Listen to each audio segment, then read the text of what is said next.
กลางค่ำคืนเดือนแรมเสียงลมหายใจของป่าใหญ่ดังแผ่วเบาปะปนไปกับเสียงจักจั่นกรีดร้องเป็นจังหวะไม่แน่นอน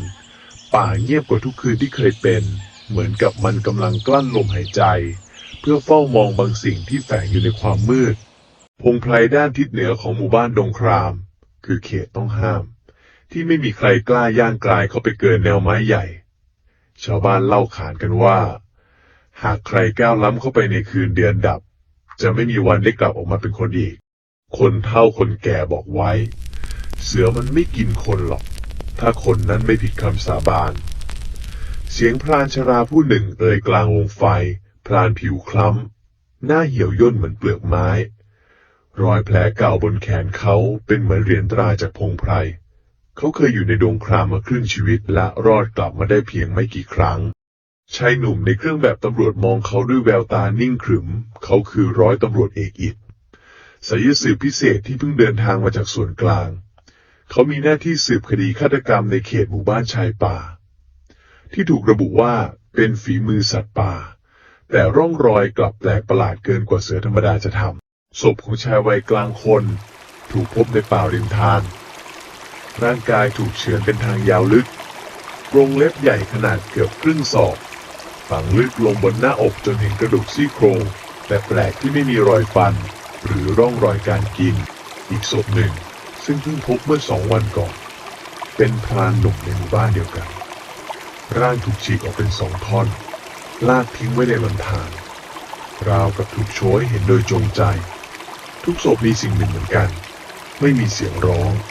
ไม่มีร่องรอยการต่อสู้เหมือนกับตกเป็นเหยื่อโดยไม่รู้ตัวผู้กองอิฐก้มดูภาพถ่ายซากศพบนแฟ้มเขาเคยผ่านเหตุการณ์แปลกประหลาดมาไม่น้อยแต่สิ่งนี้ไม่ใช่ฝีมือสัตว์ที่เขารู้จักไม่ใช่เสือธรรมดาแน่เขาพึมพำกับตัวเองแล้วเงยหน้ามองเงาไม้ดำทะมึนที่แนบสนิทกับแนวเขาในคืนนั้นเองเขาเดินสำรวจรอบป่าใกล้จุดพบศพตามลำพังใช้ไฟฉายส่องตามพื้นดินที่ชื้นแฉะมีรอยเท้าเล็กบ้างใหญ่บ้างกระจายอยู่ทั่วไปแต่แล้วสายตาของเขาก็หยุดลงที่รอยบางอย่างบนดินเลนรอยกรงเล็บ5 ซี่ลึกและเรียงเป็นแนวตรงเหมือนฝังลงมาหนักๆใหญ่เกินไปเขาโน้มตัวลงดูใกล้ๆก่อนจะหยิบตลับเมตรออกมาวัดยาวกว่ายาวเท้าคน2 เท่าเส้นผ่านศูนย์กลางไม่ต่ำกว่า30 เซนติเมตรในขณะเดียวกันฝั่งป่าลึกแสงจันทร์ไม่อาจส่องถึงใต้ต้นไม้ใหญ่ที่มีรากแผ่ออกเป็นวงกว้างเงาดำเงาหนึ่งค่อยๆเคลื่อนไหวช้าๆคล้ายสัตว์ร้ายที่เดินด้วยจังหวะของผู้ล่ากล้ามเนื้อใต้ขนกระตุกเบาๆทุกย่างก้าวมีจังหวะราวกับนักล่าที่เคยเชี่ยวชาญการพรางตัวมันหยุดลงและเงยหน้าขึ้นเห็นเพียงแววตาสีฟ้าสว่างเรืองในความมืดแววตาของมันเหมือนไม่ใช่เสือและก็ไม่ใช่มนุษย์อีกแล้วเสียงคำรามต่ำสะท้อนขึ้นจากใต้ลำคอกลิ่นดินกลิ่นเหงื่อและกลิ่นเลือดเก่าที่อบอวลในลมหายใจของมันเสือครามได้ตื่นขึ้นอีกครั้งรุ่งเช้าหลังคืนเดือนดับผู้กองอิฐตื่นขึ้นมาพร้อมเสียงเคาะประตูจากลูกบ้านที่น่าแตกตื่นอิฐรีบคว้าเสื้อคลุมสะพายปืนสั้นเดินออกไปพร้อมชาวบ้านที่มารออยู่หน้าบ้านพักรับรองผู้กองหนุ่มมองใบหน้าแต่ละคนอย่างพินิจแววตาไม่ต่างจากความกลัวผสมความเคยชินราวกับการหายไปของคนในหมู่บ้านเป็นเรื่องปกติธรรมดาในที่แห่งนี้เมื่อไหร่กันที่พวกคุณเริ่มชินกับการมีคนตายหรือหายไปโดยไร้ร่องรอยเขาถามเสียงนิ่งชายชราในกลุ่มตอบเสียงแผ่วตั้งแต่มันตื่นขึ้นมานั่นแหละครับผู้กองอิฐไม่ทันได้ถามต่อก็มีเสียงสตรีคนหนึ่งดังขึ้นจากทางเดินลูกรังด้านหลังเธอสะพายกระเป๋าผ้าใบเล็กใส่ผ้าถุงลายดอกกับเสื้อแขนยาวสีหม่นใบหน้าคมตาเรียบแต่ลึกพรานชุ่มไปเดินป่าเส้นหลังดงไผ่เมื่อคืนค่ะฉันเห็นเขาเดินถือคบไฟคนเดียวเข้าไปหญิงคนนั้นชื่อปานเดือนลูกสาวของพรานบัวเก่าแก่ที่เคยรอดจากดงครามเมื่อหลายปีก่อนเธอเป็นผู้หญิงคนเดียวในหมู่บ้านที่ยังกล้าเข้าใกล้แนวป่าต้องห้ามและยังเป็นคนสุดท้ายที่ได้ยินเสียงของผู้ที่หายไป อิดเดินเข้ามาใกล้มองเธออย่างจับสังเกต คุณเห็นอะไรอีกไหม ปานเดือนสบตาเขาอย่างไม่หลบ เห็นเงาอะไรบางอย่างเดินตามหลังเขาไป คืนนั้น ผู้กองอิดกับปานเดือนตกลงจะเดินเข้าไปตามรอยของพรานชุ่มในป่าลึก พวกเขาพกเพียงตะเกียง น้ำดื่มและมีดปลายแหลม ลึกเข้าไปในดงไผ่ เสียงไม้ไผ่เสียดสีกันดังก้อง ราวกับเสียงกระซิบในเงามืด ผู้กองหยุดลงเมื่อเห็นเศษเสื้อของพรานชุ่มติดอยู่กับปลายหนามเถาวัลย์แต่สิ่งที่ทำให้เขาต้องกลืนน้ำลายคือ รอยเล็บ5 ซี่บนลำต้นไผ่ที่กรีดลงไปลึกพอจะหักไม้ทั้งต้นได้ เสียงกระซิบเบาๆดังขึ้นข้างหู อย่าหันหลังกลับ ผู้กองหันควับด้วยสัญชาตญาณแต่ไม่มีใครอยู่ข้างหลัง แม้แต่ปานเดือนก็หายไปในเงาไม้ เสียงคำรามต่ำๆดังขึ้นจากพงหญ้าด้านหน้า เงาสีดำเคลื่อนไหวผ่านระหว่างต้นไม้ แววตาสีฟ้าสว่างสะท้อนอยู่ใต้พุ่มไม้ไม่ไกล ผู้กองอิฐคว้าไฟฉายขึ้นส่อง แต่แสงนั้นส่องไม่ถึงเงา และทันใดนั้นเสียงฝีเท้าเบาๆเดินเข้ามาจากด้านหลัง พร้อมเสียงกระซิบคำเดิมอีกครั้ง อย่าหันหลังกลับ เสียงฝีเท้าเบาๆยังคงเคลื่อนไหวอยู่ในความมืด ผู้กองอิฐหันหลังกลับอีกครั้ง ทันทีตามสัญชาตญาณแม้เสียงเตือนจะยังวนเวียนในหัว แต่สิ่งที่เขาเห็นคือปานเดือน ยืนอยู่นิ่งๆใต้เงาไม้ ริมเงาเถาวัลย์แขวนร่วงรอบลำตัว สีหน้าเธอไม่แสดงอารมณ์ใดๆนอกจากสายตาที่จ้องมองมาทางเขา คุณไปอยู่ตรงนั้นได้ยังไงเขาถามเสียงพร่าเธอไม่ตอบแต่กลับเดินนำเข้าไปในแนวพงไผ่ลึกกว่าเดิม ผู้กองอิฐเดินตามโดยไม่รู้ตัวแต่ยิ่งลึกเข้าไปเขากลับเริ่มสังเกตได้ถึงความเงียบที่ไม่ปกติไม่มีแม้แต่เสียงจักจั่นไม่มีลมไม่มีแม้แต่เสียงฝีเท้าของเธอที่ควรจะดังอยู่ตรงหน้าแสงตะเกียงของเขาสั่นไหวเหมือนมีลมหายใจมาลดอยู่ใกล้ๆแล้วปานเดือนก็หยุดกระทันหันเธอชี้นิ้วไปยังโพรงไม้ใหญ่ที่มีรอยข่วนรอบปากโพรงอย่างหนักด้านในมืดสนิทเหมือนไม่มีที่สิ้นสุดแต่กลิ่นในอากาศกลับคละคลุ้งไปด้วยกลิ่นสาบกลิ่นเนื้อเน่าและกลิ่นโคลนเปียกผู้กองยกตะเกียงเข้าไปใกล้เขาส่องเข้าไปด้านในช้าๆและได้พบกับสิ่งที่ไม่อยากเห็น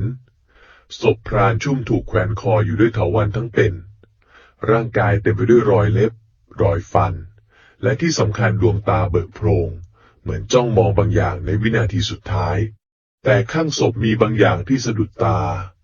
เป็นผ้าผูกเอวเก่าๆสีดำคลิปทองที่ชาวบ้านแถบนี้ใช้กันในพิธีครูอาคม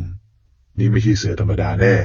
มันรู้ว่าต้องซ่อนศพไว้แบบไหนให้คนไม่กล้าล้ำเข้ามาอิดพึมพำเบาๆทันใดนั้นเขาได้ยินเสียงฝีเท้าเบาๆจากด้านหลังอีกครั้งปานเดือนไม่มีเสียงตอบกลับเขาหันไปมองแต่ไม่มีเธออยู่ตรงนั้นแล้ว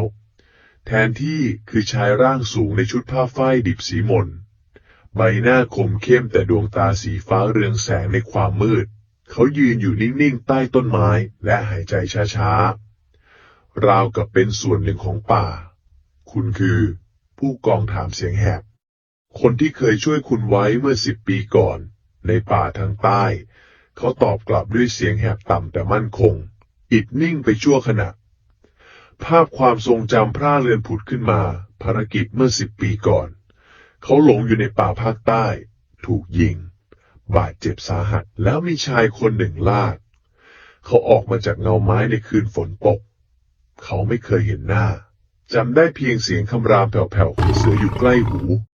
คุณชื่ออะไรวานิชคุณเกี่ยวข้องกับเสือครามใช่ไหมเขาไม่ตอบคำถามนั้นตรงๆแต่กลับพูดขึ้นว่ามันจะไม่หยุดจนกว่าคนที่ล่วงคำสาบานจะหมดไปจากผืนป่านี้ผู้กองอิฐกลืนน้ำลายก่อนจะถามมันคืออะไรมันคือฉันชายคนนั้นเอ่ยเบาๆแล้วหันหลังกลับเดินหายเข้าไปในแนวไม้ช้าๆก่อนแสงตะเกียงจะดับลงอย่างไม่มีสาเหตุอิฐยืนนิ่งอยู่ในความมืดสายลมเริ่มพัดอีกครั้ง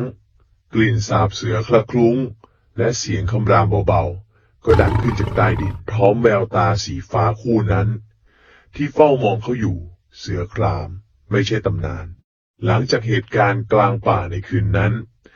ผู้กองอิฐ กลับมานั่งเงียบอยู่ที่บ้านพักรับรองจนเช้าภาพของชายชื่อวานิชแววตาสีฟ้า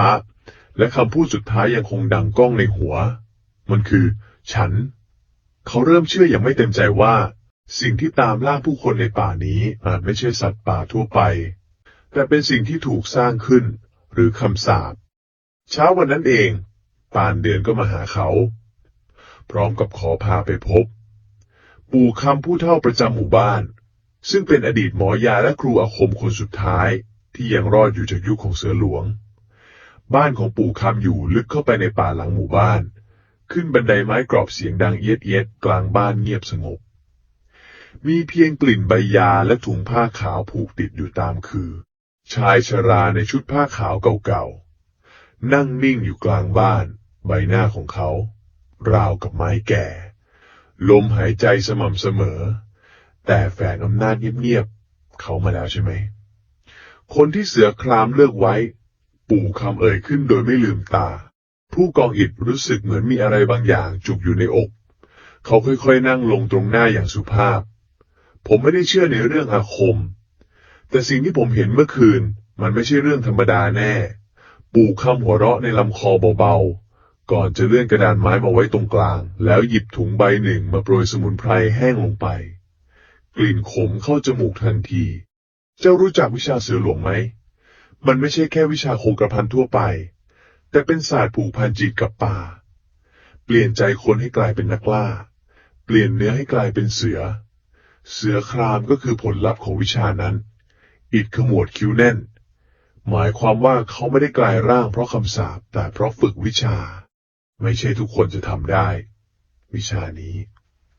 ต้องยอมสละบางอย่างยิ่งใช้ยิ่งถูกกลืนปู่คำเปิดกล่องไม้ใบหนึ่งด้านในมีฟันเขี้ยวเสือสีดำสนิท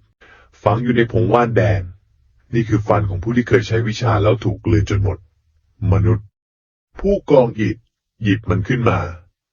สัมผัสเย็นเยียบแล่นเข้าปลายนิ้วราวกับของยังมีชีวิตปู่คำมองตาเขานิ่งๆแล้วพูดเสียงแผ่ววานิชคือผู้สืบวิชาคนสุดท้ายแต่เขาไม่เคยอยากเป็นเสือเขาใช้มันเพื่อปกป้องคนแต่ก็ถูกคำสาปของมันกัดกินใจทุกคืนแล้วจะหยุดมันยังไงอิฐถามเสียงหนักต้องมีคนแบกรับมันต่อหรือไม่ก็จบมันลงด้วยเลือดอิฐนิ่งไปก่อนจะกำหมัดแน่นเสียงสายลมพัดผ่านหน้าต่างฝุ่นเบาๆปลิวเข้ามาในแสงเช้าและในเงานั้นเขาเห็นภาพของเสือร่างใหญ่ยืนเงียบอยู่ไกลๆใต้ต้นไม้ใหญ่รอคอยใครบางคนฟ้าครึ้มตั้งแต่ยังไม่เที่ยงแสงแดดที่เคยส่องผ่านยอดไม้กลับถูกเมฆหนาปกคลุมบรรยากาศทั่วทั้งหมู่บ้านเงียบงันกว่าทุกวันเหมือนบางอย่างในป่ากำลังเตรียมตัวผู้กองอิฐใช้เวลาทั้งบ่ายทบทวนสิ่งที่ปู่คำเล่าคำว่าจบมันลงด้วยเลือดยังคงก้องในใจไม่หายและแม้ในใจจะสั่นไหวเขาก็ตัดสินใจว่าจะต้องคุยกับวานิชอีกครั้งให้ได้ไม่ใช่เพื่อจับกุมแต่เพื่อเข้าใจตกเย็นปานเดือนพาเขาเดินลัดเข้าป่าทางหลังวัดผ่านแนวหินที่ชาวบ้านเรียกว่าช่องเงาซึ่งว่ากันว่าเป็นเส้นทางที่เสือครามใช้ผ่านเข้าหมู่บ้านโดยไม่มีใครเห็นเขาไม่อยากให้ใครเห็นตอนกลายร่างปานเดือนพูดเบาๆขณะเดินไปข้างหน้าโอกันนาเร่คุณรู้มานานแล้วอิฐถามรู้ตั้งแต่ยังเด็กพ่อเคยช่วยวานิชไว้เขาไม่ได้เลวร้ายแต่เขาเริ่มควบคุมมันไม่ได้ภายในกระท่อมไม้เก่ากลางป่าใต้ต้นยางใหญ่วานิชนั่งนิ่งอยู่หน้าเตาถ่านร่างกายเต็มไปด้วยรอยแผลเก่าและรอยเถาวัลย์พันรอบแขนเหมือนเคยถูกมัดไว้นานหลายคืนเขาเงยหน้าขึ้นช้าๆเมื่อเห็นผู้กองอิฐและปานเดือนคุณยังมาแสดงว่าคุณอยากรู้ทุกอย่างวานิชพูดเสียงเรียบคุณยังควบคุมมันได้อยู่ไหมอิฐถามตรงๆวานิชหัวเราะเบาๆมุมปากกระตุกเล็กน้อยพอถึงคืนเดือนดับไม่มีใครควบคุมมันได้หรอกแม้แต่ตัวผมเองเขาถอดเสื้อออกช้าๆเผยให้เห็นรอยร้าวลึกบนผิวหนังคล้ายผิวหนังเสือที่แฝงอยู่ใต้ผิวคนกล้ามเนื้อของเขาเคลื่อนไหวได้เองเป็นจังหวะไม่ต่างจากสัตว์ที่มีสัญชาตญาณแฝงอยู่ ทุกครั้งที่ผมฆ่า ผมจำไม่ได้ว่าเป็นตัวเองหรือมัน ผมเห็นภาพเป็นเสี้ยวๆ เห็นเลือด เห็นเสียงกรีดร้อง แต่ไม่ได้รู้สึกอะไรเลย ปานเดือนเดินเข้ามาใกล้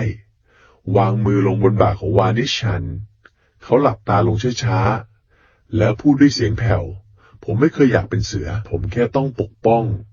คนที่ไม่มีใครปกป้อง อิดนิ่งไปนาน ก่อนจะถามขึ้น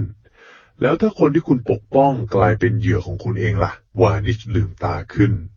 ดวงตาสีฟ้าของเขาวาววับขึ้นในแสงไฟ ผมจะยอมตายก่อนจะปล่อยให้มันเกิดขึ้น ทันใดนั้น เสียงคำรามต่ำๆก็ดังขึ้นจากด้านนอก เงาของบางสิ่งเคลื่อนผ่านหน้าต่าง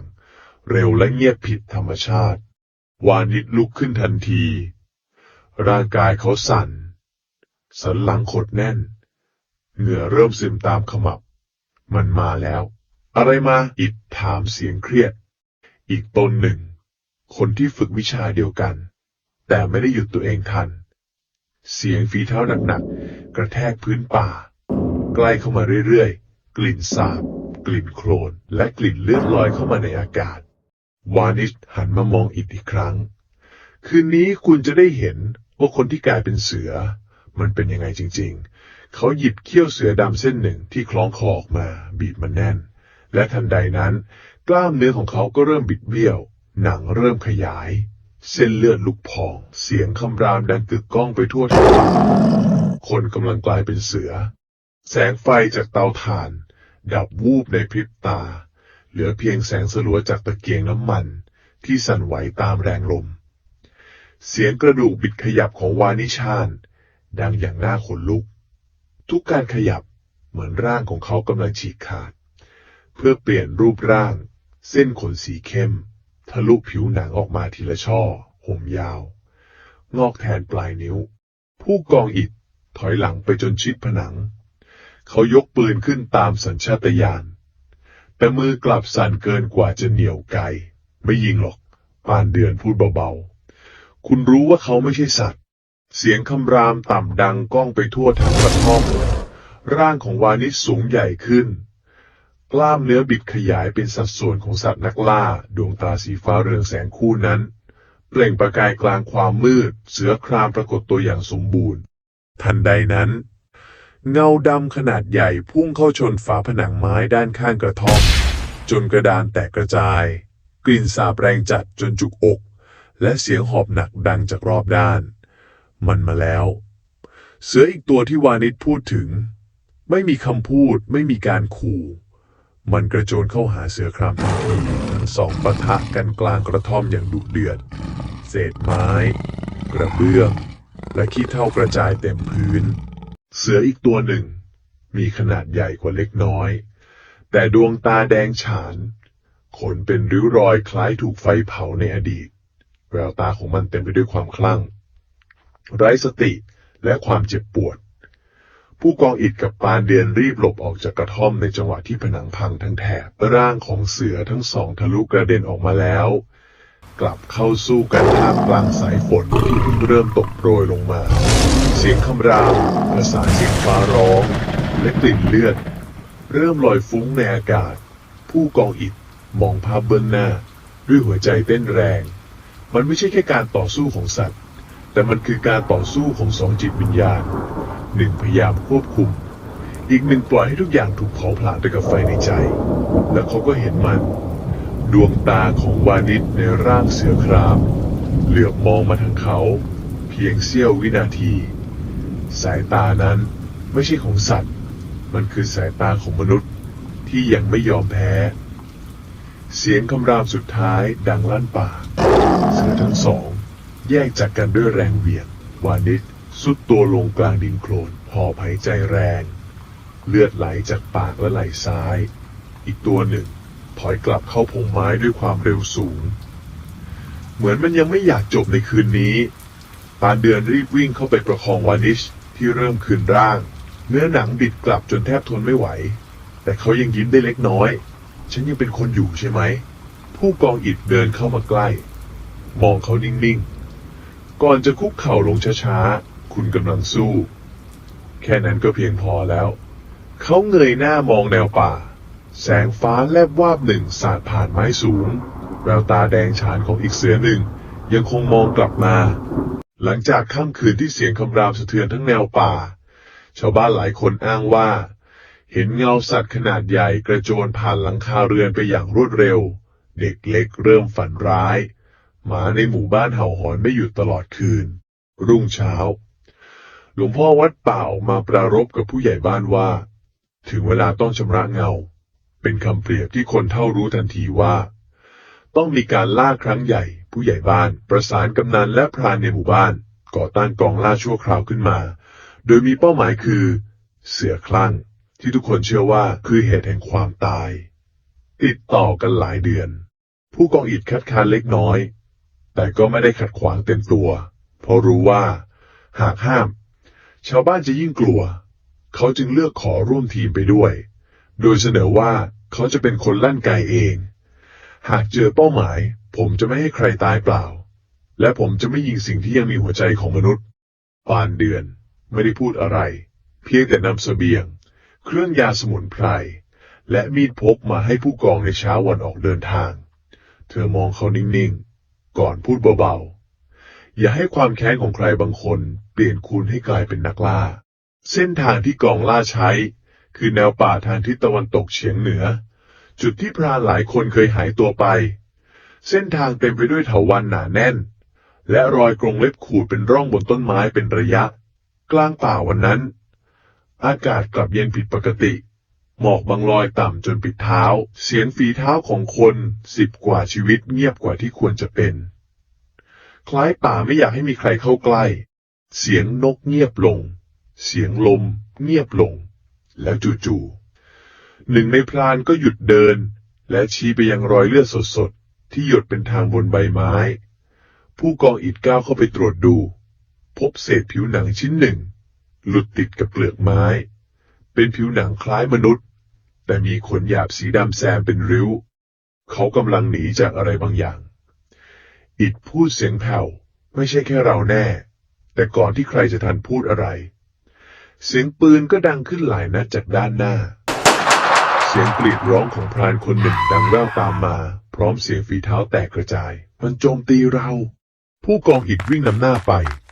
พร้อมจ่าสันและกำนันที่ตามติดพบเพียงร่างของพรานหนุ่มนอนแน่นิ่งกลางลานโคลนเสื้อถูกฉีกด้วยกรงเล็บและที่น่ากลัวกว่านั้นคือเขากำลังจะตายแต่ยังไม่ตายมันไม่ฆ่าผมมันแค่ควรเขาพูดเสียงเบาเลือดกลบปากแล้วมันพูดว่าอย่ามายุ่งคำพูดนั้นทำให้ทุกคนชะงักเสือที่พูดได้หรือเขาเพ้อผู้กองอิฐสั่งล่าถอยชั่วคราวทันทีพาพวกที่เหลือกลับไปตั้งแคมป์ชั่วคืนริมลำธารแต่ในใจของเขาคำพูดสุดท้ายของพรานคนนั้นชัดเจนกว่าทุกเสียงอย่ามายุ่งมันอาจไม่ได้ฆ่าเพราะมันไม่อยากให้พวกเขาเข้ามาคืนนั้นทางค่ายตั้งเวรยามอย่างเคร่งครัดแต่ผู้กองอิฐกลับนอนไม่หลับเขาลุกขึ้นยืนมองท้องฟ้ามืดและฟังเสียงป่าแล้วแววตาเรือนสีฟ้าคู่หนึ่งก็ปรากฏบนเนินเขาด้านหลังลำธารเสือครามยืนอยู่ตรงนั้นเฝ้ามองเขาและถัดไปไม่ไกลอีกเงาหนึ่งกำลังมองเขาเช่นกันไม่ใช่แค่เสือที่กำลังถูกล่าคืนที่ตั้งแคมป์ริมลำธารเสียงจิ้งหรีดเงียบหายไปอีกครั้งลมพัดเย็นเฉียบผิดฤดูกาลผู้กองอิฐยืนเฝ้าเวรอยู่ลำพังสายตาจ้องแน่วไปยังเงาไม้ที่พลิ้วไหวในความมืดและแล้วดวงตาสีฟ้าคู่หนึ่งก็ปรากฏขึ้นช้าๆที่เนินเขาด้านหลังลำธารวานิชผู้กองพึมพำเบาๆแต่สิ่งที่เขาเห็นปรากฏข้างๆกลับไม่ใช่เพียงวานิชหากแต่มีดวงตาสีแดงฉานอีกคู่สว่างวาบอยู่ใต้ต้นไม้ใหญ่แววตาคู่นั้นไม่หลับตาแม้แต่วินาทีเดียวมันเฝ้ามองเขม็งและสั่นไหวด้วยความแค้นที่เกือบกลายเป็นปีศาจรุ่งเช้าวานิชปรากฏตัวเงียบๆที่หน้าแคมป์แผลจากการสู้คืนก่อนยังไม่หายสนิทเขาขอพบผู้กองอิฐเพียงลำพังทั้งสองเดินลึกเข้าไปในป่าพ้นระยะหูของกองล่าคนที่คุณเห็นเมื่อคืนวานิชเอ่ยขึ้นเขาเคยเป็นพี่ชายร่วมวิชาของผมอิฐนิ่งไปหมายความว่าเขาก็เคยเป็นมนุษย์เคยและเลือกจะไม่เป็นอีก วานิชเล่าเรื่องในอดีต ตอนที่เขายังฝึกวิชาเสือหลวงกับอาจารย์คำล่าซึ่งเคยเป็นครูอาคมชื่อดังแถบเหนือพี่ชายร่วมวิชาชื่อคำนิวเป็นผู้มีพรสวรรค์ด้านพลังวิญญาณแต่มีจิตใจร้อนแรงเกินไปเขาคิดว่าวิชานี้ไม่ควรใช้แค่ปกป้องแต่ควรใช้ครองป่าเขาเริ่มล่าคนที่บุกรุกเริ่มลงมือเกินขอบเขตและในที่สุดก็ไม่กลับมาเป็นคนอีกดวงตาสีแดงฉานนั้นคือสิ่งที่หลงเหลืออยู่สิ่งที่ไม่ยอมหลับไม่ยอมหยุดและไม่ยอมตายคืนนี้เขาจะล่าอีกครั้งวานิชพูดเสียงเรียบผู้กองอิฐถามคุณยังไหวเหรอไม่รู้แต่ถ้าไม่จบมันจะฆ่าทุกคนในหมู่บ้านไม่ใช่เพื่อเอาชีวิตแต่เพื่อครอบครองทั้งผืนป่านี้คืนนั้นผู้กองอิฐแอบถอนตัวออกจากแคมป์โดยมีปานเดือนตามไปเงียบๆทั้งสองร่วมเดินเข้าสู่เขตห้ามลึกของดงครามเพื่อนำวานิชไปยังรากไม้ศักดิ์สิทธิ์ต้นกำเนิดของวิชาเสือหลวงที่อยู่กลางโบสถ์ร้างในป่าระหว่างทางพวกเขาเริ่มได้ยินเสียงกระซิบเสียงร้องไห้ของเด็กเสียงตะโกนของพรานที่ตายไปแล้วปานเดือนหยุดกระทันหันนี่ไม่ใช่เสียงของคนใช่มันคือเงาของความผิดที่รากไม้ดูดไว้เป็นพลังวานิชตอบผู้กองอิฐเริ่มเข้าใจแล้วว่าสิ่งที่พวกเขากำลังเผชิญไม่ใช่แค่ศัตรูที่มีเล็บและเขี้ยวแต่มันคืออดีตที่ไม่ยอมถูกให้อภัยในค่ำคืนที่ฝนเริ่มปรายทั้งสามยืนอยู่หน้ารากไม้ขนาดใหญ่รากพันกันแน่นราวกับมือเสียงของป่าหายไปหมดเหลือเพียงเสียงหัวใจเต้นและลมหายใจวานิชวางมือบนรากไม้แล้วพูดเบาๆคืนนี้จะไม่มีใครต้องกลายเป็นสัตว์อีกเสียงคำรามคำแรกดังขึ้นจากใต้ดินและแววตาสีแดงฉานก็ค่อยๆลอยขึ้นมาจากเงาเสียงคำรามกึกก้องใต้รากไม้ศักดิ์สิทธิ์ทำให้พื้นดินสั่นสะเทือนเงาสีแดงคล้ำค่อยๆโผล่ขึ้นจากช่องรากที่อ้าปากเหมือนหลุมศพเก่าเงานั้นใหญ่และหนากว่าวานิชหลายเท่ากล้ามเนื้อเป็นริ้วที่เต็มไปด้วยบาดแผลเก่าผิวหนังไม่เกรียมจากไฟและเวทมันคือคำนิวในร่างของเสือวิปลาสแววตาสีแดงฉานของมันเต็มไปด้วยไฟแค้นลมหายใจของมันร้อนเผาเหมือนจะเผาทุกอย่างที่ขวางหน้าวานิชก้าวออกมายืนขวางหน้าผู้กองอิฐและปานเดือนโดยไม่ต้องพูดอะไรเขารู้ว่าเวลานี้ไม่มีคำพูดใดจะหยุดการต่อสู้ได้คำรามแรกจากวานิชเป็นคำสาบานของนักล่าร่างของเขาเริ่มเปลี่ยนอีกครั้งเส้นขนสีเข้มแซมออกตามแขนขาและหลังเสียงกระดูกขยับดังกังวานกลางความเงียบของป่าเมื่อเสือทั้งสองพุ่งเข้าปะทะกันใต้ต้นไม้ศักดิ์สิทธิ์เกิดแรงสะเทือนจนใบไม้หล่นวูบทั้งคู่สู้กันอย่างดุเดือดฟัดกัดร่างของคำนิวแข็งแรงกว่ารวดเร็วกว่าราวกับไม่ได้มีเลือดมนุษย์หลงเหลืออยู่เลยผู้กองอิฐไม่อาจอยู่นิ่งเขาหยิบมีดปลายงอที่เคยได้จากปู่คำวิ่งอ้อมเข้าแนวหลังเพื่อพุ่งเข้าหาจุดตายของคำนิวตามที่ปู่คำเคยบอกถ้ามันยังไม่กลายเป็นเสือเต็มตัวแผลกลางต้นคอยังฆ่ามันได้ปานเดือนช่วยใช้ไฟส่องรบกวนสายตาคำนิวทำให้มันเสียจังหวะชั่วขณะวานิชใช้โอกาสนั้นกระโจนใส่กระแทกจนคำนิวหงายหลังลงกับรากไม้เสียงคำรามแหลมยาวดังลั่นเมื่อใบมีดของผู้กองอิฐปักลึกเข้ากลางคอด้านซ้ายของคำนิวเลือดสีดำทะลักพุ่งเหมือนน้ำหมึกผสมกับเสียงร้องของวิญญาณที่ถูกปล่อยออกมาจากร่างเงาสีแดงฉานเริ่มสลายไปช้าๆดวงตาของคำนิวเปลี่ยนจากแค้นเป็นเศร้าก่อนจะดับวูบลงเหมือนเปลวไฟสุดท้ายในตะเกียงเสือครามสุดตัวลงข้างศพเงาร่างเริ่มคืนสภาพช้าๆกล้ามเนื้อหดกลับผิวหนังแตกเป็นรอยเลือดใบหน้าเดิมของวานิชกลับมาแต่ดวงตาของเขาอ่อนแรงเต็มที่ฉันยังเป็นตัวเองอยู่จนจบใช่ไหมอิฐคุกเข่าลงข้างๆเขาพยักหน้าช้าๆมากกว่าคนที่ไหนๆเสียงของป่าเริ่มกลับมาจิ้งหรีดร้องหมอกจางลมหายใจของผืนป่าค่อยๆกลับคืนปานเดือนวางมือบนหน้าอกของวานิชเบาพักเถอะนะภาพสุดท้ายของค่ำคืนนั้นคือร่างของวานิชนอนนิ่งใต้รากไม้ศักดิ์สิทธิ์ ดวงตาหลับลงเป็นครั้งแรกอย่างสงบรุ่งเช้าใต้รากไม้ศักดิ์สิทธิ์หมอกจางลงเผยให้เห็นแสงแรกของวันใหม่สาดส่องผ่านยอดไม้ลงมาแตะร่างวานิชโชที่หลับไหลอย่างสงบผู้กองอิฐยืนเคียงข้างเงียบ